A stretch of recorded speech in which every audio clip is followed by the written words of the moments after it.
नमस्कार, मैं शंभू कुमार सिंह और आप देख रहे हैं नेशनल दस्तक। कैबिनेट रीसफल मतलब कुछ नए लोगों को मंत्री बनाया गया है।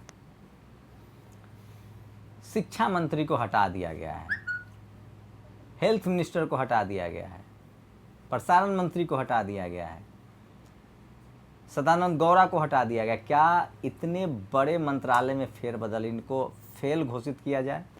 और अगर पूरा क्लास ही फेल हो जाए तो क्या उसके लिए हेडमास्टर दोषी नहीं है? कुछ इसी तरह की प्रतिक्रिया आ रही है सोशल मीडिया पर।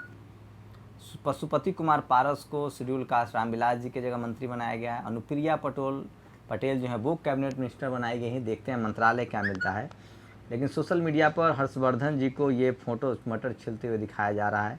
बहुत ज़्यादा उन पर तंज किया जा रहा है, कमेंट किया जा रहा है, वही बताऊंगा। लेकिन उससे पहले उस पर ये देखिए, ये तस्वीर देखिए। आजमगढ़ ज़िले के पलिया गांव में किस तरह से एक शेड्यूल कास्ट के घर में घुसकर उसके घरों को तोड़ फोड़ दिया गया है।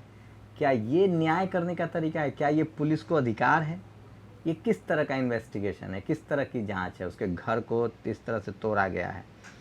और ये तस्वीरें मास्टर जी की क्लास के बाद विद्यार्थी बस्ता उठाकर सीधे अपने होमवर्क में लग जाएंगे। 2 घंटे बाद मंत्री बनने वालों को गुरु मंत्र देते प्रधानमंत्री। और पीएम मोदी का खौफ कहें या कैबिनेट प्रोटोकॉल का अनुशासन, ज़बरदस्त सन्नाटा है। सब चुपचाप हैं, कोई बोल नहीं रहा है। ये ठाकुर सवर्ण जो हैं वो लिख रहे हैं। दिलीप मंडल ने लिखा है, इन सब ने आज इस्तीफ़ा दिया। क्या आपको पता था कि ये लोग मोदी सरकार में मंत्री थे? राव साहेब दानवे, सदानंद गौड़ा, देवाश्री चौधरी, संजय धोत्रे, रतनलाल कटारिया। इससे आप अंदाज़ा लगा सकते हैं कि मोदी सरकार में अफसरशाही किस हद तक हावी है। केंद्रीय मंत्रियों की औकात है कि लोगों ने नाम तक नहीं सुना है। और ये देखिए, केंद्रीय मंत्रियों की हालत यह है कि इनके ट्वीट तक पीएमओ से बनकर आते हैं। सबको इसकी कॉपी पेस्ट करनी होती है।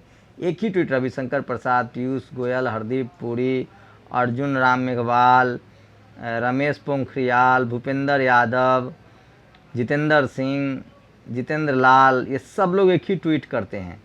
और मैंने आपका मटर छिला है सरदार, ये देखिए दिलीप मंडल ने तंज किया है।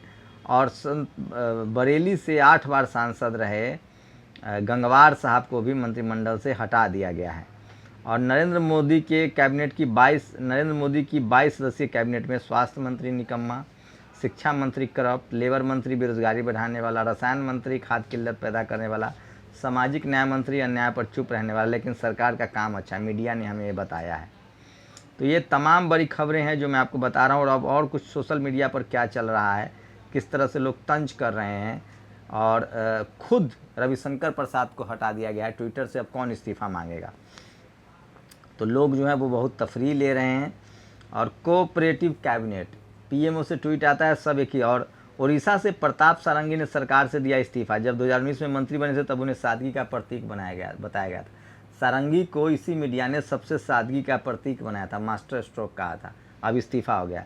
रविशंकर, जावड़ेकर, हर्षवर्धन जी, आपको बिल्कुल भी घबराना नहीं है। मार्गदर्शक मंडल है ना, श्रीनिवास ने ट्वीट किया है। अपनी हर नाकामी पर वो यूँ रो देता है और रोने से बात न बने तो दूसरे की कुर्सी छीन अपने हाथ धो देता है। पंखुड़ी पाठक ने ट्वीट किया है। शिक्षा मंत्री, स्वास्थ्य मंत्री, श्रम मंत्री, रसायन मंत्री, सामाजिक न्याय मंत्री, महिला राज्य मंत्री को अपनी नाकामी की वजह से हटाया गया है। तो इसके लिए प्रधानमंत्री जिम्मेदारी ले। नितिन राउत, जब खराबी सीपीयू में हो तो स्क्रीन पोंछने पर कंप्यूटर चालू नहीं होगा, कंप्यूटर को चालू करने के लिए सीपीयू बदलना होगा। प्रोफेसर गौरव बल्लभ, वही ट्रिलियन में कितने जीरो होने वाले हैं। और ये देखिए, रामदेव का एक वीडियो आया है, 5 सेकंड का मेरे एडिटर वीडियो लगाए 3 मिनट। कह रहे हैं कि ड्रग माफिया के सिलेबस को डॉक्टर पढ़ते हैं। ये स्थिति इनको हेल्थ मिनिस्टर बनाना चाहिए। तो रिजर्व कैटेगरी की लाखों नौकरियां हड़पने की भरपाई इस तरह से होंगी। सवर्णों को ईबीएस कोटा, लेटरल एंट्री, झोली भर के बैंकों से लोन, और SC ST OBC के नाम पर एक मंत्री जिसको कोई अधिकार ना हो। तमाम मंत्रीगण पीएम के हर ट्वीट को रिट्वीट करते हैं। फिर भी जिनको हटा दिया गया उनके बारे में कुछ चैनल वाले बोल रहे हैं कि उनका काम ठीक नहीं था। काम का विश्लेषण कब हुआ? दूसरी लहर में बंगाल में रैलियां कौन कर रहा था? लॉकडाउन में इतनी देरी किसने की? पीएम को कोविड टास्क फोर्स की मीटिंग से किसने रोका? और ठिकरा फूटा हर्षवर्धन पर। Visionary tool kit, cabinet expansion, Mohammed Zubair ने लिखा है। मोदी कैबिनेट के मंत्रियों को आज पता चला होगा कि इमरजेंसी क्या होती है और तानाशाही क्या होती है। पूरा देश पिछले सालों से भोग रहा है।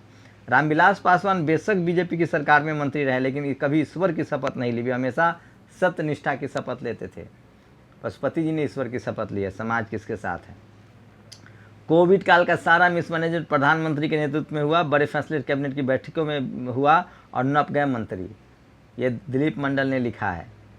और ये देखिए, आपकी गाड़ी चाहे पेट्रोल पे चलती हो या डीजल पे, मोदी सरकार टैक्स वसूली पे चलती है। और ये तमाम खबरें जो थी ये लोग मज़े ले रहे हैं सोशल मीडिया पर, और मैं बार बार कह रहा हूँ कि ये सारे सोशल मीडिया पर प्रतिक्रिया है। एक भी चैनल नहीं कहेगा कि इन मंत्रियों को हटाया क्यों गया, क्या इनका काम ठीक नहीं था, इनके से कोई प्रॉब्लम हुई। और अब जो लोग आए हैं उनके बारे में आप जानते हैं पॉलिटिकल एक्टिविस्ट कितने हैं, देखना पड़ेगा। अभी तो 4 साल है इस सरकार के पास। अब कर्नाटक में मुख्यमंत्री बदला जा सकेगा क्या? और सड़े हुए टमाटर हटाकर सड़े हुए अंडे रख लेने से व्यंजन अच्छा नहीं होता। प्रशांत कनौजिया। दलित आंदोलक, शेतकारी, विद्यार्थी, मध्यम वर्ग, कुणाल शाह, ये सब। और ये तमाम बड़ा रिसफल हुआ है, देखते हैं आगे क्या होता है। और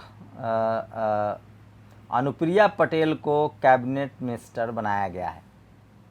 आप सोचिए, किसी ने लिखा है कि एक बार स्मृति ईरानी एक बार चुनाव जीती हैं लोकसभा के, वो राज्यसभा में भी थी तो मंत्री थी, इस बार लोकसभा चुनाव जीती तो मंत्री हैं, कैबिनेट मिनिस्टर हैं। और गंगवार एक पिछड़ी जाति का 8 बार चुनाव जीतने के बाद भी मंत्री के लायक नहीं समझा जाता है, उसे राज्य मंत्री से भी हटा दिया जाता है। आप लोग अपनी प्रतिक्रिया जरूर दीजिए। शुक्रिया। नेशनल दस्तक की आपसे गुजारिश है कि अगर इसको बचाना चाहते हैं तो नेशनल दस्तक को सब्सक्राइब करने के लिए रेड कलर के सब्सक्राइब बटन को दबाएं, फिर बेल आइकन की घंटी दबाएं। नेशनल दस्तक को बचाने के लिए बहुत जरूरी है कि हर खबर को शेयर करें, लाइक करें, कमेंट जरूर करें।